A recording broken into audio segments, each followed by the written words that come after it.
Hey guys, it's Peter, and welcome to my channel, Peterisms, where I tell stories of my life and just little things that I have learned as I have grown into the person that I am today. And today I brought with me the Melody Beatty meditation books, my two favorites of life, The Language of Letting Go, which is the companion sister book to Codependent No More, one of my favorite books of life, and Journey to the Heart, which is one of her other meditation books. And I just recently bought two more Melody Beatty books that I have never read before. One is about grief, and the other one is like a year workbook. So I'm kind of looking through them right now, and I'm thinking about maybe introducing them to you guys if you haven't heard of them before. I actually showed them in another video, and somebody was like, oh, I just got this book, and somebody else like DM'd me on Instagram and said that they had read that book and they loved that book. So I'm kind of looking through them right now as far as maybe picking a book that we could all read together over here as far as a motivational, inspirational book. I love Melody Beatty's work so much. So I've been kind of looking through those books to see how I can make it work over here. So if that's something that you guys would be interested in, let me know. Another book that I'm thinking about maybe wanting to do a reread of is a book that I read, I don't know, 20, 25 years ago, that when it came out was when I read it. It really profoundly changed my perspective on how I look at the world. And that book is If Life Were a Game, These Are the Rules by Dr. Cherie Scott. And the book is very short. I believe it's still in publication today. I can't imagine why it wouldn't be. And so I haven't read the book in years and years and years. And just to give you kind of a synopsis about it, I think it's 10 or 12 rules. I think it's 10 rules and a perspective of how to look at your life. And I can remember like the first rule is that in life, you will be given a body, and the body is yours, and it will be yours, and you can change it, you can do whatever you want to it, you can accept it as it is, you can love it, you can hate it, but it's yours, and it's yours to do whatever you want to do with throughout your body. And basically, it's this whole chapter about how we look at our bodies, how we are grateful for our bodies, our health, how we move through chronic illness, things like that. And the chapters are very, very short in it. It's a really, really powerful book. And then the second chapter, if I remember correctly, I might be getting these out of order, but the second chapter is titled The Rule. So each chapter is a rule. If life were a game, these are the rules. The second chapter is In Life There Will Be Lessons, and lessons are repeated until they are learned. That lesson alone, that rule, has probably been one of the things that has, I think, affected my perspective on how I've looked at my life and since I read the book over 20 years ago, and how I've looked at, things that in life there will be lessons. And I don't necessarily know. I think when I first read the book, I really believed that everything in life happens for a reason and all that. I don't necessarily believe that today. I do believe that there is a connectivity between experiences that happen in life and that we learn from them. We can choose to learn from them. We can choose not to.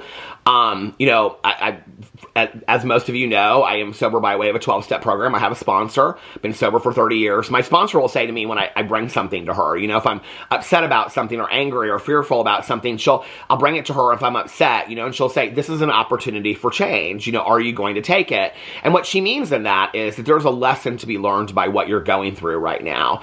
When I look at my past, and often I'll say to her, no, I'm not really, I'm not in the space to think of it as a lesson right now. No, I'm not ready to take this opportunity for change. But I usually come back to her, a couple days later or the next couple hours later, and I'll be like, okay, I can't, if I refuse the lesson, it's going to be repeated until I learn it anyway, because I know that. And that's been proven to me in life, right? That when lessons are presented to me, whether they are red flags in romantic relationships or friendships or work relationships or family relationships, or the need to set boundaries and limits with people that are toxic in my life, or where I put my energy, or focusing and worrying on things, whatever the lesson is at the moment, and I could sit here and list 100 lessons for you, or whether it's important to do a gratitude list every day, or whatever the lesson is, if I refuse that lesson, somewhere down the road in my life, that lesson will turn up again in some other, way, shape, or form. So it's better for me, and I have learned this, to, when the lesson presents itself, to work through the lesson, to work through the pain to the other side and learn the lesson. What I was saying earlier was that, when I first read the book and this idea was presented to me, even outside of the book, that, that everything in life happens for a reason. I really believed that for a really, really long time. And, I would say, 15, 20 years ago, it was a couple years after that maybe it was 10 years ago, I think, that my friend group that we had, there was so much tragedy and so much sadness that was going in it. And I was having this conversation with one of my dear friends, and we were talking about, that things happen in life for a reason. She's like, I don't necessarily believe that. And I was like, what do you mean? She said, I don't necessarily believe that some divine being causes these tragic things to happen in our life and the sadness to happen for us to learn lessons from. I don't know that I necessarily believe that. She said, I think that there can be lessons that we can learn from those things.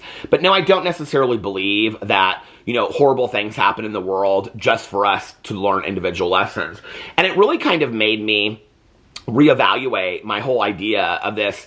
I think that for me, this is just my perspective, that when I looked at things as if everything in life happens for a reason, things like that, that kind of, to me, falls a little bit under the realm of fairy tale endings, soulmates, things like that. All those things that make the world more understandable, but I don't know that I think that that's true today.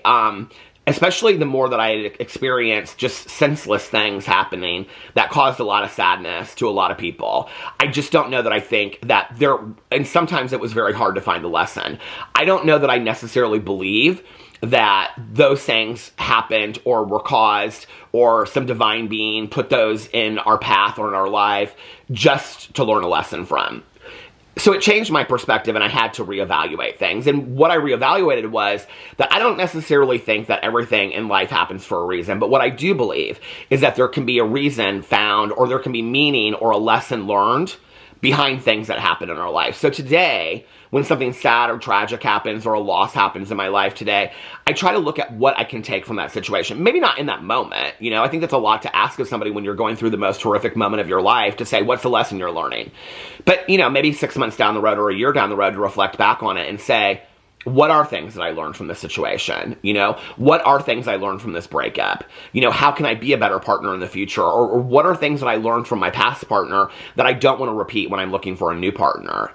What are things I didn't like about this job that I don't want to repeat in a new job? What are things that this argument that I had with my brother or sister, what do I want to do so I don't repeat that again in the future with my brother and sister?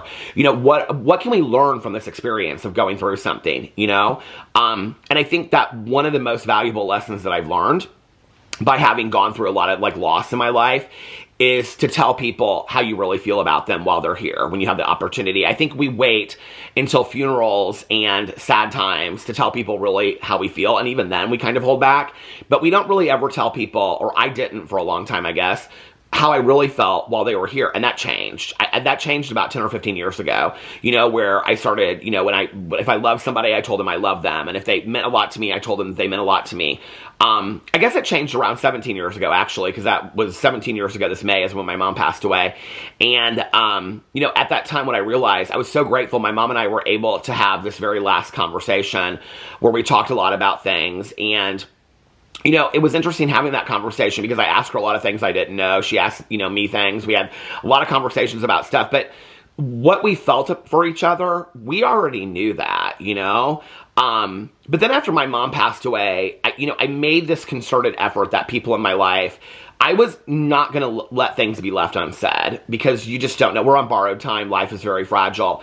And so today, all the people in my life, and I have a very small circle in my life, know exactly how I feel, and I know exactly how they feel. There are no words left unsaid. And I think that that's really, really important in any relationship. So I've been thinking about maybe reading that book as well. So if that's a book that you guys would like to read over here together, I would love to do that. Like I said, it's a short book. We could, you could read a chapter a week, a chapter a day. We can figure out how to do it. Now that I've talked more about that book, I'm thinking maybe I'll lean to that book. So let me know what you think in the comment section below. Okay, so let's get into a meditation today from one of the Melody Baby books. Let me look in here and see what the meditations are for March 4th today. Let's go in here and see. Oh, I'm in May. Hold on a second. Let's not rush time. We're May 4th. Okay. May 4th. Higher power as a source. Okay, what was the one from the last couple days? Because I haven't been over here for a while. Accepting ourselves. That might be a good one. Feelings on the job. Letting go of anger. Oh, that's always a good one. Oh, you know what? That's March 1st. That might be a really good one. Okay, letting go of anger. We'll look at that one. And let's see what's in Journey to the Heart. March 4th. I hate missing so many days over here. I've kind of made a commitment that during this month, I'm going to try to film a lot more over here and be a lot more active. March 4th is one step at a time. But one thing about missing days over here is that I get a lot of options for the meditations to look back on. Treasure your experiences, value your past, find healing and magic within yourself. You know what? Let's read Letting Go of Anger first. Letting Go of Anger, March 1st. In recovery, we often discuss anger objectively. Yes, we reason. It's an emotion we're all prone to experience. Yes, the goal in recovery is to be free of resentment and anger. Yes, it's okay to feel angry. We agree. Well, maybe. Anger is a powerful and sometimes frightening emotion. It's also a beneficial one if it's not allowed to harden into resentment or used as a battering ram to punish or abuse people. Anger is a warning signal. It points to problems. Sometimes it signals problems we need to solve. Sometimes it points to boundaries we need to set. Sometimes it's the final burst of energy before letting go or acceptance settles in. And sometimes anger just is. It doesn't have to be justified. It usually can't be confined to a tidy package, and it need not cause us to stifle ourselves or our energy. We don't have to feel guilty whenever we experience anger. We don't have to feel guilty. Breathe deeply. We can shamelessly feel all our feelings, including anger, and still take responsibility for our behaviors. I will feel and release any angry feelings I have today. I can do that appropriately and safely. Interesting meditation. You know, I have so many feelings about anger in general. I think that it's important for us to allow ourselves to feel whatever emotion that we're feeling, whether that's anger or sadness, happiness, joy, whatever. I do believe, and I don't remember, I think this was a therapist that said this to me years ago. I don't remember where I heard this to begin with. Nothing that I share over here is original wisdom. It's all things that were passed down to me.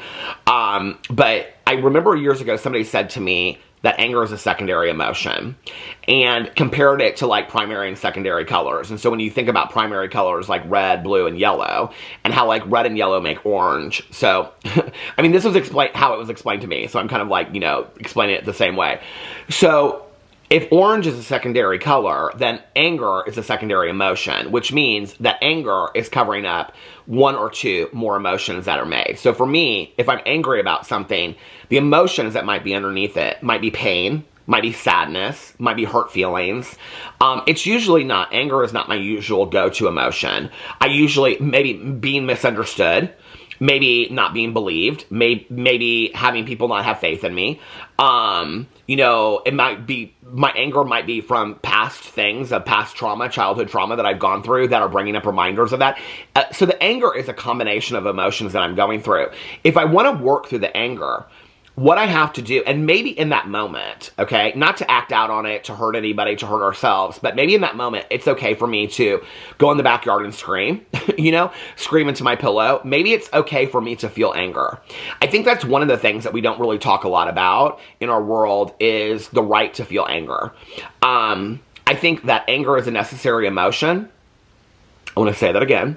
I think that anger, I believe that anger is a necessary emotion to anything else, okay? I think that happiness is a necessary emotion. I think, you know, it's interesting when we talk about emotions because I think emotions have very positive and negative connotations. It's like sadness and anger, you know, have negative connotations, whereas happiness and joy have positive connotations. But we can't be happy and joyful all the time. It would be wonderful, right? But we wouldn't, without the balance of all of it, we wouldn't know happiness. If we just were like, you know, all the time, we wouldn't know what that felt like. We wouldn't have an equalizing factor to it. And so, like, you know, I recently watched the movies, one of the movies, Inside Out or whatever, the feelings movies. And, I mean, that's why all the feelings have to work together, you know, in conjunction with each other in the movie. And I think it's a fantastic movie about feelings and things like that. And yes, I have watched the second one because I know somebody will ask me. I watched both of them recently. And so, you know, for me, I think that it's important sometimes to feel anger, but I don't want to get stuck in anger because being stuck in anger leads to resentment, misery for me, and then it affects me on a long term. And I don't want to feel that way today. I just don't. So I have to look past the anger and see, well, what are the emotions that are making me feel this way? Am I hurt? Are my feelings hurt? Has this happened time and time again? Am I sad about something? You know, I was taught years ago that a resentment is an unfulfilled expectation. That when something doesn't turn out the way that I want it to, then I become angry about it, and then I get stuck in anger, and that's resentment. I don't want to get stuck in anger. So for me not to get stuck in anger and to work through it, I have to look at what the underlying emotions are. And then I have to look at those issues, those underlying emotions, and take it to my therapist or take it to my sponsor or journal on it or pray on it. I'm not a big journaler, so I do a lot of praying and talking out loud, or really even just like thinking about it, you know? We have this idea that, you know, meditation is, you know, this idea that we have to like reach a certain point, but I was taught that meditation sometimes means just deep thought. And so for me, sometimes I just have to think deeply about, you know, what I'm going through and what my feelings really are. Sometimes I have to speak those to the people or maybe the situation where I'm angry, you know? I don't have to act out on it. You know, I don't have to like, you know, take it out. I can, you know, remember my best friend tells this story when like she first got sober. She would get so angry in a situation, and she would call up her sponsor, and her sponsor would say to her, well, you didn't hit anybody, did you? And she'd say, no. And she'd say, you know, look, that's a good thing, right? Like, that's progress, you know? Like, I mean, she was never a violent person anyway, but like, to look at it that way, it's just like, let's process our feelings. Let's process our anger. I think we have this idea that anger is this emotion that we're not allowed to ever feel, but we are allowed to feel that. We should feel it. We shouldn't act maybe out on it, or I shouldn't act out on it. You know, I don't want to act out on it. I don't think other people should. I don't think it's a healthy place to act out in anger.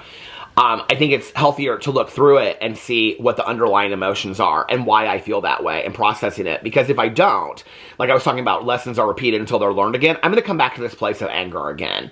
Because something in those feelings that I'm not addressing, whether it's loss or hurt or pain or things from the past, or feelings that I've never worked through before, when that feeling comes up again down the road, whether that's 6 weeks or 6 months or a year down the road, or 6 years down the road, when that feeling comes up again, it's going to immediately take me to the place of anger, and it's going to set me off.